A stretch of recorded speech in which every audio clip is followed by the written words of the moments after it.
하나님의 말씀 함께 보겠습니다. 베드로전서 5장 10절 말씀 함께 보도록 하겠습니다. 신약성경 베드로전서 5장 10절, 신약성경 383페이지입니다. 같이 함께 읽도록 하겠습니다. 한 절이니까요. 함께 읽도록 하겠습니다. 같이 읽을까요? 시작.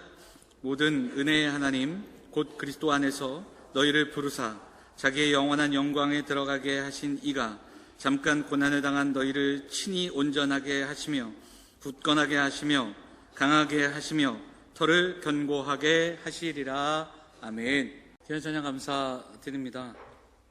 할렐루야. 한 주도 평안하셨습니까? 날씨가 좀 많이 쌀쌀해져서 오늘 오전에는 보일러를 좀 저희가 켰는데 계절의 변화가 시작이 되고요. 겨울 준비하는 계절입니다. 우리 성도들 건강 유념하시고요. 계절의 변화 속에서도 우리가 이제 한 해를 마무리하는 시점이니까 더 예배하고 함께 기도하며 장로님 기도하셨지만 우리 11월 달 준비하는 일들이 참 많은데 우리 성도들이 함께 기도하며 준비하는 이번 한 달이 되었으면 좋겠습니다.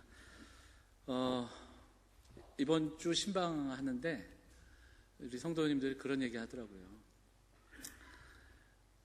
들으면 바로 까먹는다.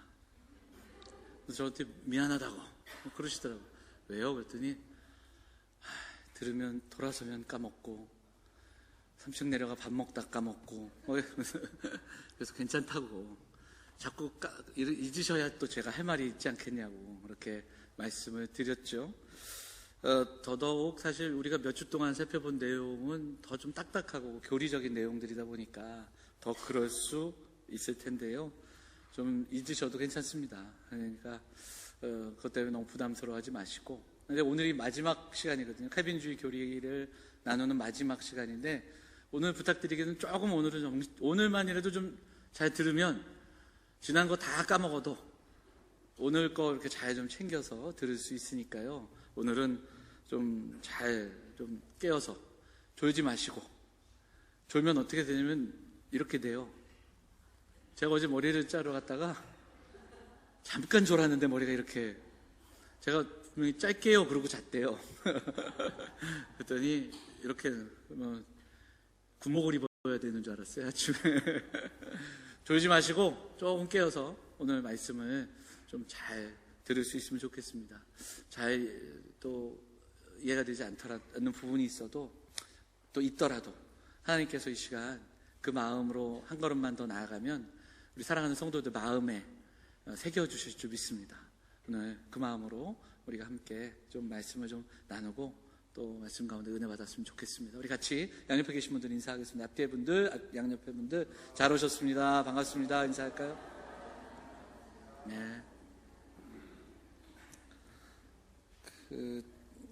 우리가 몇 주 동안 나눈 이야기들은 칼빈주의의 구원 교리 5가지 구원 교리에 대해서 말씀을 나눴고요. 오늘 마지막 시간 성도의 견인에 대한 이야기를 나누도록 하겠습니다.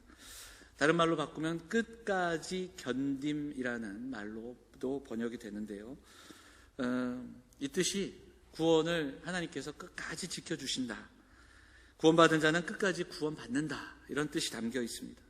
예수 그리스도를 믿고 구원 얻은 사람이 은혜의 상태 안에서 끝까지 견디어 영광에 이르게 하신다.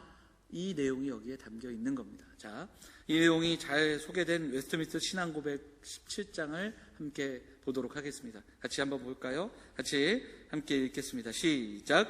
하나님께서 그의 사랑하시는 자 안에서 받으시고 그의 영으로 효력 있게 부르시며 거룩해 하신 자들은 은혜의 상태로부터 완전히 그리고 최종적으로 떨어져 버릴 수 없고 그 안에서 확실히 끝까지 견디며 영원히 구원을 얻을 것이다. 이렇게 이야기하지요.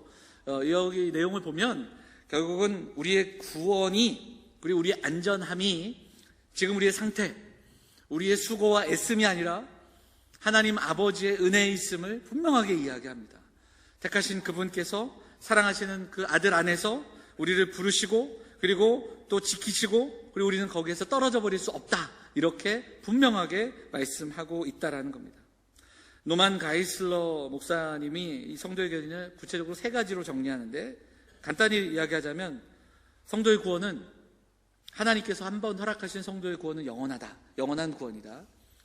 또 성도의 견인은 영원히 안전을 보장하십니다.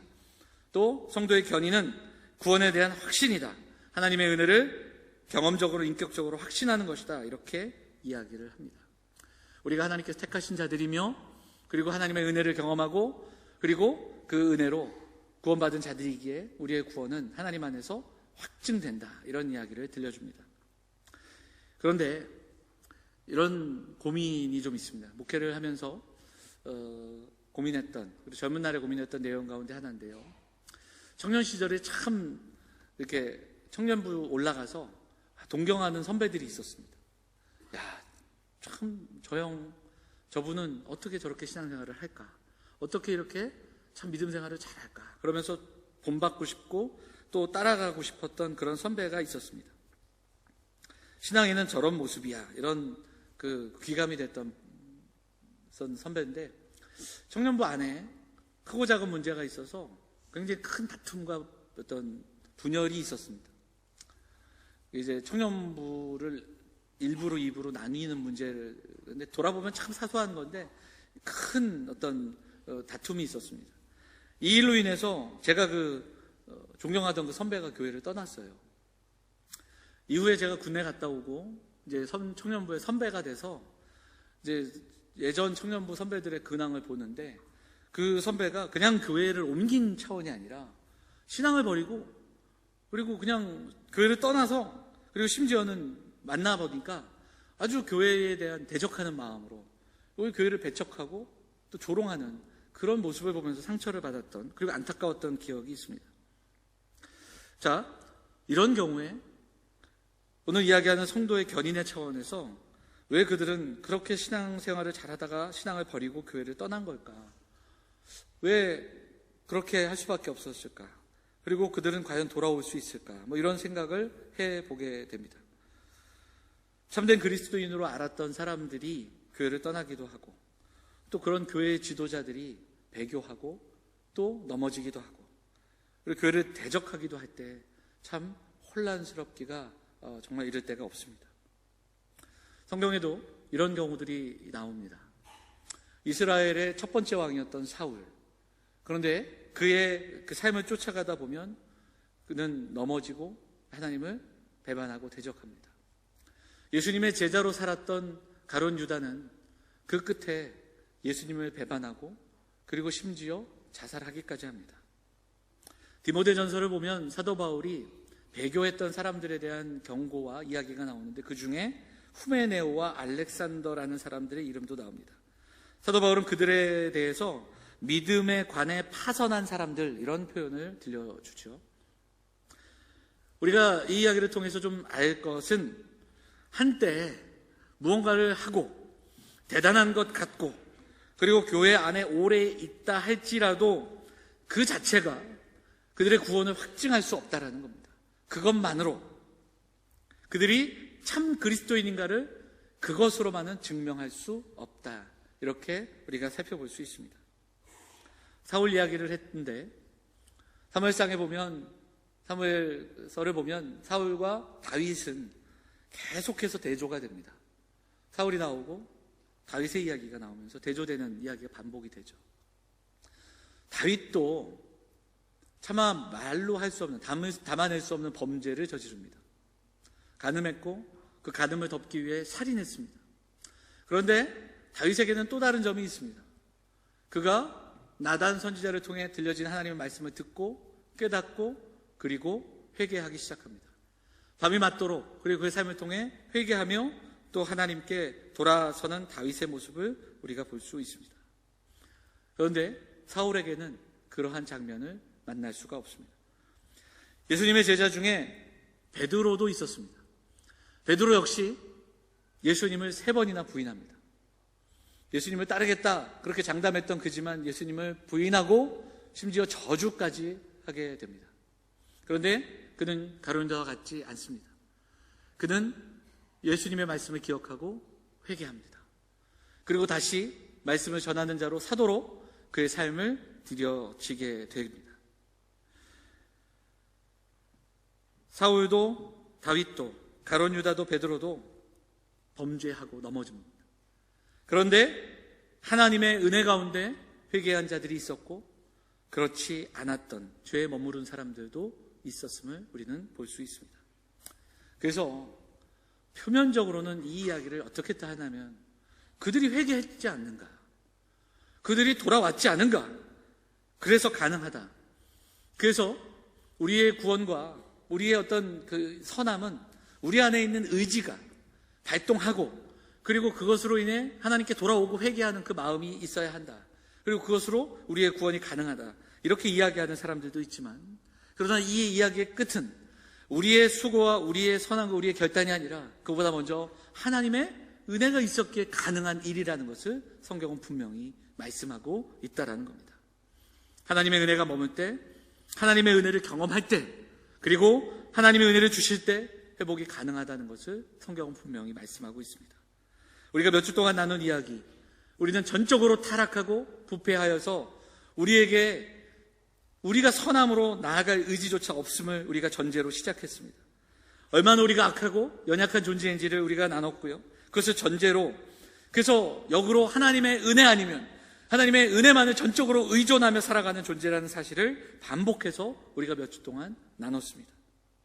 성도의 구원은 사람의 결단과 노력이 아니라 하나님의 은혜로, 하나님의 신실함으로 가능하다는 것이 바로 우리가 나눈 그 구원의 이야기의 중심이기 때문에 그렇습니다. 사랑하는 여러분, 하나님의 계획은 변하지 않습니다. 하나님의 약속은 실패하지 않으십니다. 그리고 하나님의 부르심은 철회되지 않으십니다.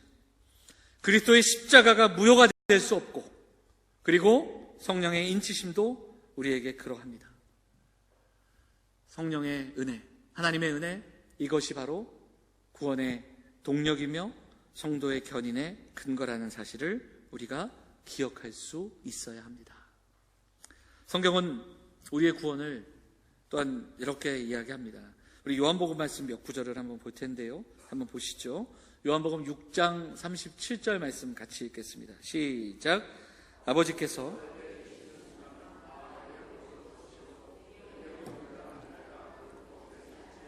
하리라. 자, 39절 볼까요? 나를 보내신 이의 뜻은 내가 하나도 잃어버리지 아니하고 이렇게 말씀하십니다. 아버지께서 내게 주시는 자. 그러니까 예수님은 그 시작을 아버지께서 주시는 자로 우리에게 이야기를 시작하고 계십니다. 나를 보내신 이의 뜻은 내게 주신 자를 잃는 것이 아니다. 이렇게 분명히 말씀하죠. 자, 요한복음 10장 말씀도 함께 보겠습니다. 10장 27절 30절 말씀 같이 읽을까요? 시작. 내 양은 내 음성을 들으며 나는 그들을 알며 그들은 나를 따르느니라. 내가 그들에게 영생을 주노니 영원히 멸망하지 아니할 것이요 또 그들을 내 손에서 빼앗을 자가 없느니라. 그들을 주신 내 아버지는 만물보다 크심에 아무도 아버지 손에 빼앗을 수 없느니라. 나와 아버지는 하나이시라. 예수님은 양을 아버지께서 주셨다, 양들을 아버지께서 주셨다고 분명히 말씀합니다. 그리고 그 양들은 그분의 음성을 듣고 그분을 따릅니다. 그리고 예수님은 영생의 약속을 허락하여 주셨고 멸망치 않으며 빼앗을 자가 없다고 이야기합니다. 근데 이 이야기의 그 핵심은 빼앗을 자가 없는데 중요한 것은 아버지의 손, 아버지의 택하심, 아버지의 뜻, 아버지의 은혜라는 것을 강조하는 말씀임을 보게 됩니다. 성도들이 영원히 멸망치 않고 그리고 떨어지지 않는 것은 성도들의 힘과 애씀과 수고가 아니라 하나님의 신실하심 때문이고 하나님 아버지의 그 사랑 때문이고 하나님께서 택하신 자들에게 갖는 그 무조건적인 사랑과 그 사랑을 유지하는 신실하심 때문이다. 이렇게 말씀하고 있다라는 겁니다. 우리가 예수 그리스도를 고백하고 믿음으로 살아가기를 결단하며 수고하며 애쓰며 살아가지만 거기에 우리 구원의 약속이 담겨 있는 것이 아니라 살아계신 하나님, 그 하나님의 신실하심에 우리의 견인이 거기에 근거하고 있음을 성경은 분명히 말씀하고 있는 겁니다. 사랑하는 여러분, 우리가 끝까지 견딤을 허락받았습니다. 그렇게 지켜주실 겁니다. 그런데 여기에는 몇 가지의 오해가 있을 수 있습니다. 첫 번째는 이 성도의 견인을 우리가 하나님의 택하신 자들로 살아가고 끝까지 지켜주실 것이기 때문에 우리는 고난도 그리고 어려움도 면케 된다. 그러니까 어떤 이 모든 어려움에서 우리를 지켜주실 것이다. 고난이 면제될 것이다. 이것은 성도의 견인을 오해하는 것이라는 겁니다. 한 번 받은 구원이 안전함으로 환난과 위험과 어려움으로부터 우리는 지켜주실 것이다. 이 내용이 아니라는 거예요. 자, 그리스도의 십자가로 우리 구원받아서 우리는 하나님의 백성이 되었습니다. 그런데 우리는 자녀의 권세를 받아 이제는 죄와 싸우는 존재가 되었습니다. 죄와 싸우며 거부하며 살아갈 수 있는 존재가 바로 우리들이에요. 역으로 그래서 사탄은 사도들의 말처럼 우는 사자와 같이 두루 다니며 삼킬 자를 찾는 겁니다. 그래서 우리 앞에 우리가 그들의 표적이 됩니다.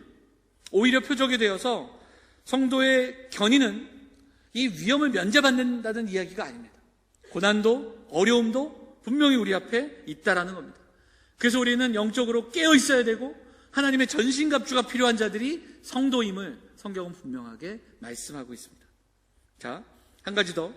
하나님께서 끝까지 우리를 지켜주시기 때문에 성도의 견인은 구원받은 자는 이제 더 이상 죄를 짓지 않는다. 이렇게 오해해서도 안 됩니다. 성경을 보면 믿음의 사람들도 아브라함도 노아도 다윗도 베드로도 말도 안 되는 그 죄와 또 거짓말과 실수를 범합니다. 여러분, 구원받은 자들도 죄를 짓게 됩니다. 넘어지게 되고 또 실수할 수 있습니다. 중요한 것은 죄에 머무는 인생으로 끝나지 않습니다. 끝까지 죄를 사랑하며 살아가지 않습니다. 하나님이 우리를 끝까지 지켜주신다는 것은 죄를 짓지 않는 것이 아니라 끝까지 죄에 머무는 인생으로 놔두지 않으신다라는 뜻입니다. 죄를 사랑하며 사는 인생으로 머물지 않습니다. 마지막으로 성도의 견인에 대해서 하나님의 신실하심과 사랑에 그저 이끌리는 운명적인 존재, 그저 로봇과 같은 삶으로 이해해서도 안 된다는 사실을 우리는 분명히 기억해야 됩니다. 우리가 몇 주 동안 나눈 이야기들은 계속해서 이 이야기를 우리에게 들려줍니다. 성도들은 고난을 면제받거나 죄를 짓지 않는다고 성경이 이야기하지 않습니다. 죄를 짓기도 하고 고난을 당할 수 있으나 하나님이 주신 은혜는 변하지 않아 오직 하나님의 은혜로 우리는 회개할 수 있고 그리고 하나님이 은혜를 주셔서 우리는 하나님의 은혜의 보좌로 나아갈 수 있다. 분명히 성경은 말씀하고 있다라는 겁니다. 아주 오래전에 중국 가는 배를 탄 적이 있습니다. 20년도 넘은 이야기인데요. 인천에서 청도로 가는 배를 탔습니다. 정말 큰 배를 탔다고 기억이 되는데 그날 날씨가 참 좋지 않았습니다. 그 큰 배가 흔들립니다. 그리고 같은 선실을 썼던 분들은 멀미를 하기 시작합니다. 큰 배가 탔다고 해서 배가 흔들리지 않거나 또 우리의 그 어떤 그 강한 바람에서 우리를 지켜줄 수 있는 것도 아닙니다. 그러나 배 밖으로 떨어지지 않습니다. 물론 그렇게 얘기하시는 분도 있을 겁니다. 배가 가라앉지 않느냐, 또 배가 파손되지도 않느냐, 이런 극단적인 예를 들면 제가 드릴 말씀이 없겠지만 지금 말씀드리는 것은 비유이고 이것은 성도의 구원을 이야기하는 것인데 하나님께서 우리를 구원하시는 이 구원의 은혜는 좌초되거나 가라앉거나 뒤집어지지 않습니다. 하나님은 목적지까지 우리를 끝까지 인도하신다고 약속하고 계시는 겁니다.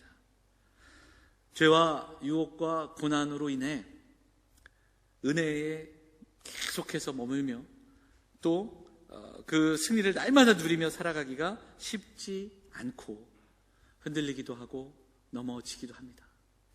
우리가 살아가는 삶의 모양이 정말 그렇습니다. 분주하기도 하고 곤고한 그 세상 속에서 살아가는데 그러나 그 삶을 살아가고 시험에 들기도 하지만 성경 시편의 고백처럼 넘어지기는 하지만 완전히 꼬꾸라지지는 않습니다. 우리의 힘으로는 설 수 없으나 하나님의 은혜는 결코 포기하지 않으시고 우리를 끝까지 지켜주신다라는 약속이 오늘 성도의 견인을 통해 우리에게 주시는 말씀입니다.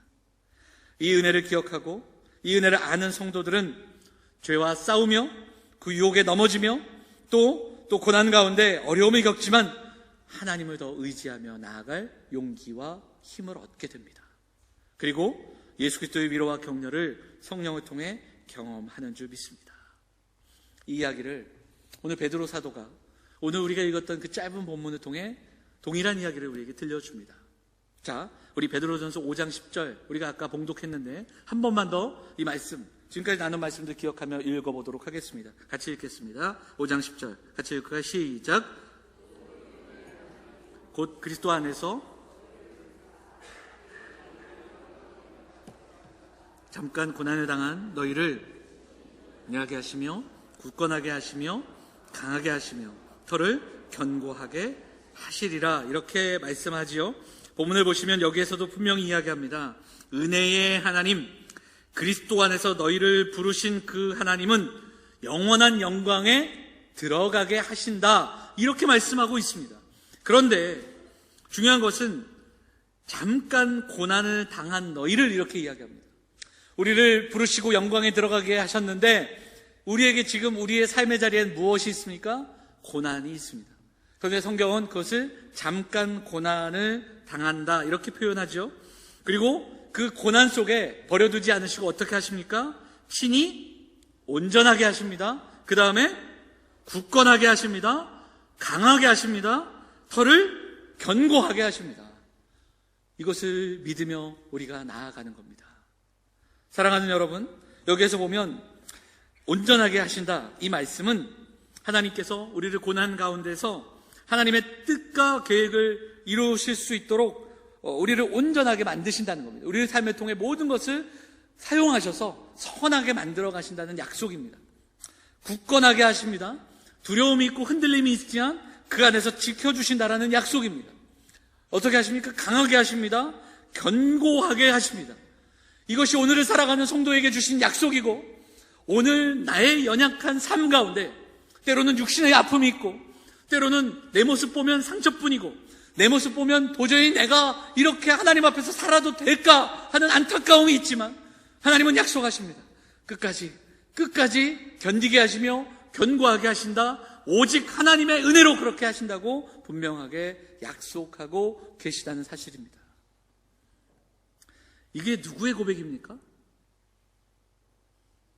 이거 어느 성경을 읽었어요, 우리가? 베드로전서예요. 누구의 고백입니까? 베드로의 고백입니다. 아까 제가 말씀 시작하면서 가룟 유다와 베드로 이야기 잠깐 했지만, 여러분, 베드로가 어떤 사람입니까? 정말 예수님 앞에서 너희는 나를 누구라 하느냐? 물었을 때 정말 어떤 누구도 답할 수 없는 그 놀라운 고백을 들려줍니다. 그리고 그 다음 장면 보면 예수님이 고난을 얘기하시니까 가실 수 없습니다, 책망하며 예수님을 가로막았던 베드로입니다. 주님이 가시면 어디든지 내가 따라가겠습니다, 내가 죽으러 가겠습니다까지 이야기했던 그 혈기가 있고 용기가 있던 베드로였습니다.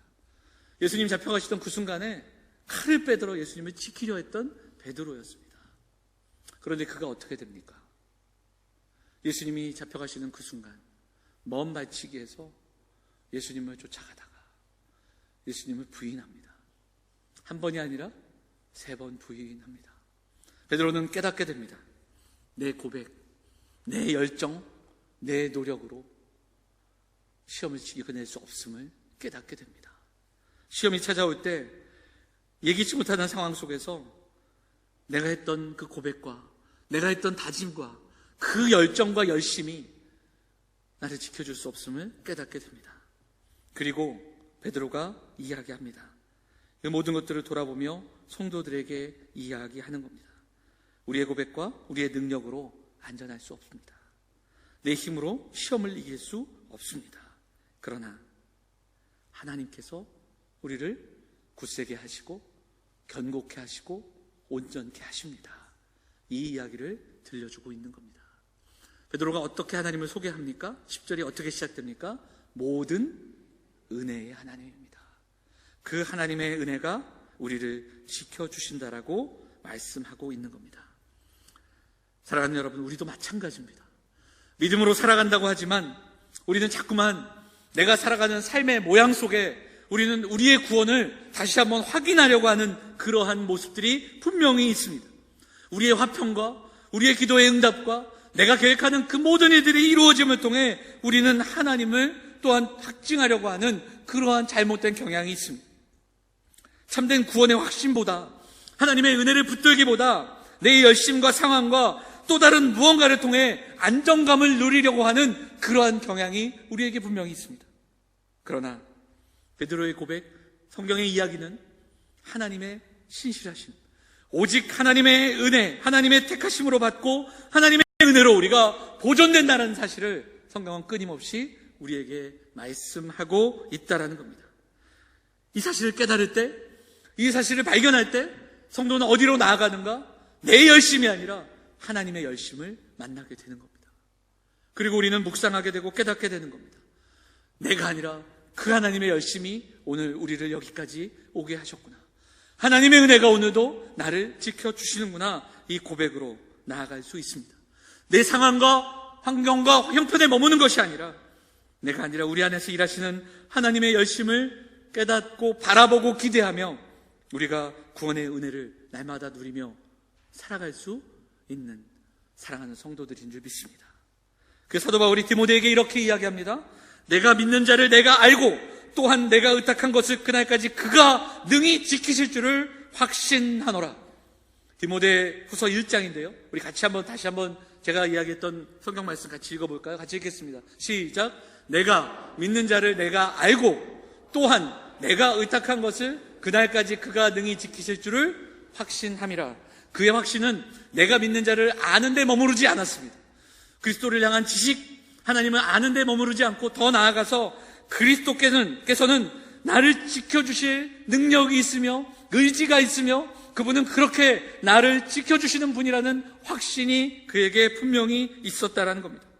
그리스도는 충분히 우리를 구원하시고 충분히 우리를 지키시고 우리를 돌보실 능력과 의지까지 갖고 계신 분이라는 선포가 담겨 있다는 겁니다.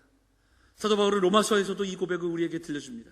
그 어떤 것도 우리를 그리스도 안에 있는 하나님의 사랑에서 끊을 수 없다라는 고백도 들려줍니다.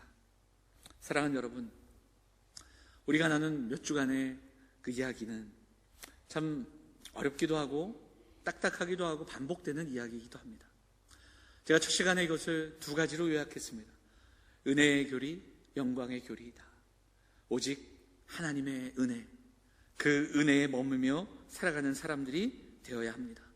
또한 그렇기에 우리의 삶의 목적은 하나님의 영광이며 우리가 살아가는 어떠한 것도 어떤 삶의 영역에서도 그리스도의 것이 아닌 것이 없음을 우리는 분명히 고백하게 되는 겁니다. 5가지의 이야기를 우리가 나눴지만 이 교리가 그저 신학자들이 모여서 잘못된 교리를 이야기하는 사람들과 대항하기에 만들어 놓은 어떤 문장들 그리고 또한 철학적인 담론이 담겨져 있던 그런 이야기가 아닙니다. 성도들이 믿어야 할 믿음의 내용이고 고백하며 살아가야 할 삶의 모양이며 우리가 붙드는 또한 구원의 은혜이기 때문입니다. 사랑하는 여러분, 자신의 열심과 수고와 상황을 통해 구원의 확신을 경험할 수 없습니다. 우리가 살아가는 직분과 믿음의 연수와 내 열정으로 구원의 확신을 가질 수 없다라는 겁니다. 하나님이 은혜를 주셔야 합니다. 그 은혜 가운데 은혜의 방편으로 주시는 말씀으로 또 성례로 그리고 예배를 통해 그 하나님의 오직 은혜를 통해 우리는 구원의 은혜를 경험할 수 있습니다. 하나님의 은혜의 교리는 또한 우리가 반복되는 욕심과 탐욕과 방종에 머물지 않게 합니다. 하나님이 우리를 구원하셨다. 나는 받은 자다. 나는 이제 하나님의 은혜로 우리는 결국 구원받을 것이다. 여기에 그저 머무르지 않게 한다라는 겁니다.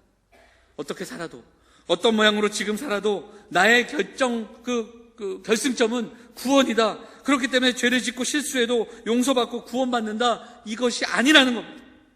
은혜의 교리는 은혜를 받았기에 그 은혜가 오늘도 붙들고 있기에 더 겸손하게 우리를 나아가게 합니다. 그리고 또한 결국 하나님을 더 의지하게 하고 하나님이 주신 말씀을 사모하게 하고 예배를 더 사모하게 하는 그 은혜가 우리에게 있다는 사실입니다. 귀 기울여야 합니다.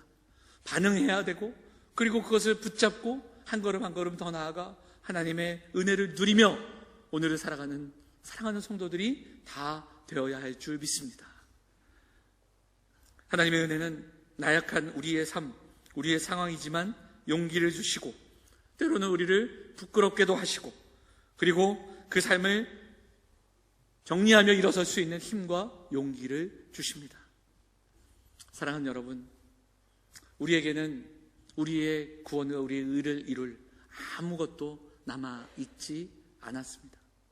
전적으로 타락한 우리, 그러나 하나님이 우리를 조건 없이 택하여 주시고 그리고 우리를 속죄하여 주셨습니다. 택하신 자들을 용서하시고 속죄하여 주시고 그리고 감당할 수 없는 은혜로 우리를 오늘도 지켜주십니다. 그리고 그 약속은 끝까지 지켜주신다라는 약속으로 우리에게 주어지고 있습니다. 사랑하는 여러분, 우리의 오늘은 어떻습니까? 참 흔들리는 세상 속에서 어렵고 힘든 하루하루를 보내는 성도들의 이야기를 듣게 됩니다. 신방을 하고 때로는 상담을 하고 때로는 대화를 나누면 어떻게 이렇게 힘들까? 어떻게 이런 일들이 있을까? 한 주 한 주 지나면 우리 성도들의 병환을 듣게 되고 또 자녀들의 수술 이야기들, 수많은 그 사건과 사고들 속에서 요동치는 우리의 마음과 우리의 모습을 또한 보게 됩니다. 그러나 거기에 우리의 구원의 확신이 담겨 있지 않습니다. 상황과 환경과 우리의 마음과 우리의 열심이 아니라 변함없는 그리스도의 사랑과 그리스도의 은혜가 우리 사랑하는 성도들을 끝까지 지켜주실 줄 믿고 그 믿음으로 오늘을 살아가시는 사랑하는 성도들 다 되시기를 주의 이름으로 축원을 드립니다. 우리가 믿는 자를 알고 그리고 그분이 우리를 능히 지켜주실 분임을 확신하며 힘들고 어려운 삶이지만 하나님 품에 안겨서 다른 것이 아니라 하나님께 부르짖고 하나님께 이야기하고 하나님께 듣고 하나님께서 주시는 그 은혜와 처방을 경험하는 우리 사랑하는 성도들이 될 수 있었으면 좋겠습니다. 하나님 품에 안겨서 하나님께 부르짖고 떼쓰던 그런 적이 언제 있었는가 한 번 더 돌아봤으면 좋겠습니다. 하나님 주시는 그 은혜와 평강을 누리며 살아가는 사랑하는 성도들, 그러기 위해 오늘도 하나님의 은혜 붙들고 하나님만을 의지하며 살아가는 사랑하는 성도들이 되어주시기를 간절히 부탁드립니다.